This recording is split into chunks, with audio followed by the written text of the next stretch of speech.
साथियों नमस्कार। क्या आपने कभी सोचा है कि वोट देने से जनता को यानी आपको क्या लाभ हुआ है? नहीं सोचा है तो सोचना शुरू कर दीजिए, क्योंकि वोट देने से जनता को लाभ हो ना हो, लेकिन सांसद विधायक को बहुत सारा लाभ हो जाता है। इसके बारे में आप सोचिए, मंथन करिए कि आपको क्या क्या लाभ मिलता है। महंगाई बढ़ गई, बेरोजगारी बढ़ गया और भ्रष्टाचार बढ़ गया, दवाओं के दाम बढ़ गए, स्कूलों की फीस बढ़ गई, जो मटेरियल्स हैं, खाद्यान्न हैं, उनके दाम दोगुने बढ़ गए। क्या वोट देने से यही होता है? यही लाभ होता है क्या? इसीलिए जनता वोट देती है कि महंगाई बढ़ जाए, बेरोजगारी बढ़ जाए, नौकरी न मिल पाए, दवाओं के दाम बढ़ जाए, जो आप सीमेंट खरीदने जाते हैं, छड़ खरीदने जाते हैं, जो मटेरियल खरीदने जाते हैं, जो राशन और खाद्यान्न खरीदने जाते हैं, उसका दाम बढ़ जाए, इतना बढ़ जाए कि आदमी को कर्जा लेना पड़ जाए।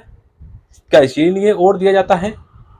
हम गरीब होते चले गए और हमारे नेता जो वोट लिए वो आज मलाई काट रहे हैं, मालामाल हो रहे हैं। हम साइकिल से मोटरसाइकिल चल रहे हैं और वो 60 लाख की गाड़ी, 1 करोड़ की गाड़ी हवाई जहाज पर, प्लेन पे चल रहे हैं। क्या इसीलिए वोट देते हैं? यही मेरा अधिकार है। एक दिन का अधिकार हम उनको देते हैं, लेकिन वो 5 साल तक राज करते हैं। क्या यही हमारा अधिकार है?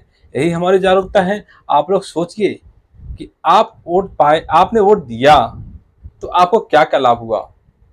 कितनी महंगाई कम हुई या उसी पर रुकी हुई है? रुकी हुई है तब भी गनीमत है, लेकिन एकदम रॉकेट की तरह से महंगाई बढ़ जाए तो यह तो अन्याय हो गया, जनता के साथ धोखा हो गया।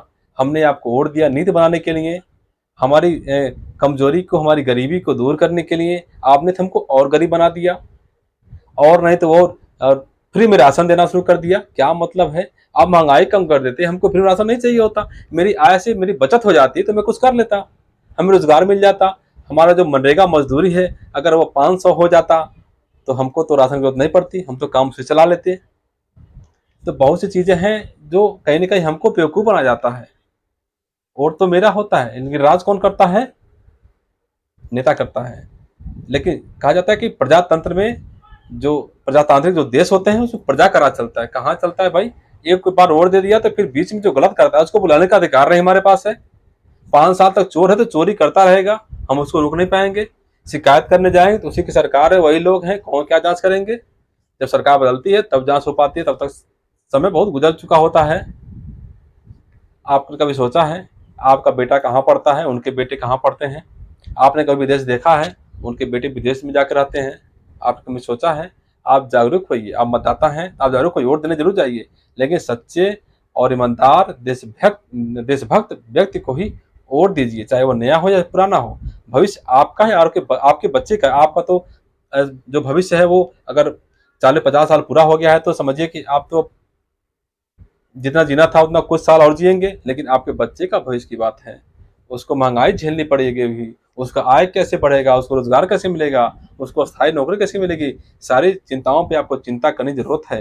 तभी जा करके आपके वोट देने का कोई मतलब है। अगर नहीं, वोट देने के बाद यदि आप जो है अपना विकास नहीं कर पाते हैं, नेताओं को नहीं मनवा पाते हैं, तो वोट देना आपका बेकार हो जाता है। लेकिन वोट देने जरूर जाइए।